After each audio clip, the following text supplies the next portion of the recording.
Metre போய் piece கடையெல்லாம் போட்டுவிட்டு அப்படிங்க போய் செக் பண்ணி பாருங்கள் என்ன ஏதுங்கிறதெல்லாம் பாருங்க அப்படின்னு அப்படிங்க. பார்த்திங்கன்னா அது லைன் 1 லைன் 2ங்கிற இதெல்லாம் பார்த்திங்கன்னா கரெக்டாக காட்டிட்டு இருந்துச்சுங்க.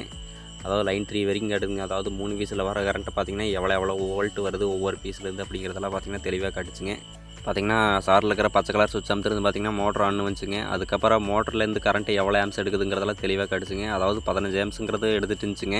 இது பார்த்திங்கன்னா தொட்டிங்க. அதாவது நம்ம இந்த தொட்டியில் தண்ணி விழுந்து தான் பார்த்திங்கன்னா நம்ம வீட்டுக்கு பின்னாடி இருக்கிற தொட்டியில் பார்த்திங்கன்னா தண்ணி வருங்க. இதுக்கு முன்னாடி இந்த மோட்டர் பார்த்திங்கன்னா அவ்வளோக்கு ஒன்றும் ஃபோர்ஸ் எல்லாம் தண்ணி வரலிங்க. பார்த்திங்கன்னா இப்போ இந்த அளவுக்கு தொட்டி நம்பலிங்க நாங்கள் தண்ணி எடுத்து விட்ற போதெல்லாம். பார்த்திங்கன்னா இப்போ இந்த மோட்டர் புது மோட்டர் பரவாயில்லைங்க. ஓரளவுக்கு நல்லா தண்ணியெல்லாம் நம்பி வருங்க. தொட்டி ஓரளவுக்கு அரை தொட்டிக்கு நம்புதுங்க.